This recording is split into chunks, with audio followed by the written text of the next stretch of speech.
বিশ্বের সবচেয়ে সুখী দেশের তালিকায় টানা কয়েকবার যে দেশটায় নাম উঠে এসেছে সেটা হচ্ছে ফিনল্যান্ড।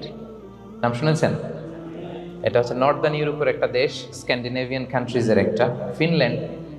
সে জরিপে উঠে এসেছে যে ফিনল্যান্ডের লোকেরা নাকি বেশি সুখী। তো আজকে আমরা দেখবো কারণ কি, তাদের তো সুখের কারণ, এটা আমরা খুঁজে দেখবার চেষ্টা করব।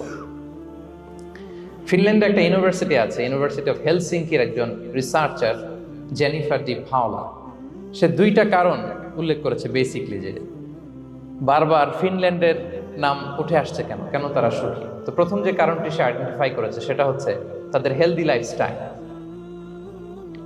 তারা হেলদি লাইফস্টাইলে অভ্যস্ত, প্রকৃতির সাথে তাদের নিবিড় একটা সান্নিধ্য আছে এবং সেই সাথে স্বাস্থ্যসম্মত তাদের কর্মজীবন, হেলদি লাইফস্টাইলের কারণে তারা হ্যাপি। তো আমি খুঁজে দেখলাম যে এখন ফিনল্যান্ডের লোকেরা হেলদি লাইফস্টাইলের কথা বলে, যেটা বিষ্ণু ইসলাম ১৫০০ বছর আগেই আমাদেরকে জানিয়ে গিয়েছে, ঠিক কিনা বলেন? সুবহানাল্লাহ।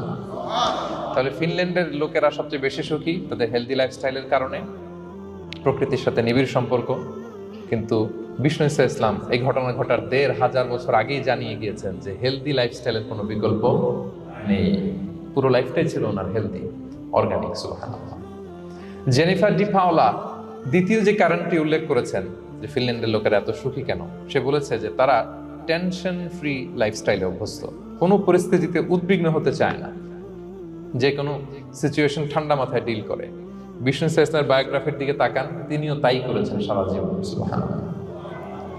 সাধ্যের সবটুকু বিষ্ণু ইসলাম করতেন, সর্বোচ্চ চেষ্টাটুকুন করে চেষ্টা প্রচেষ্টা শেষে, কর্ম শেষে ফলাফলের জন্য তিনি আল্লাহর উপর নির্ভর করতেন। তাওয়াক্কুল আলাল্লাহ। উদ্বিগ্ন হতেন না, মাথা ঠান্ডা রেখে সিচুয়েশন ডিল করতেন। এর কারণ আমাদের জীবনে এমন অনেক কিছু ঘটে যায় যেটার উপর আমাদের কোনো হাত থাকে না। তো যেটার উপর আমার নিয়ন্ত্রণ নাই সেটা নিয়ে আমি উদ্বিগ্ন হয়ে লাভ আছে? কথা বলেন, উদ্বিগ্ন হয়ে লাভ আছে?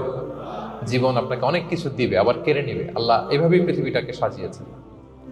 ইয়াউমুন লাকা ওয়া ইয়াউমুন আলাইকা, একদিন আপনার ভালো যাবে, আরেকদিন খারাপ যাবে।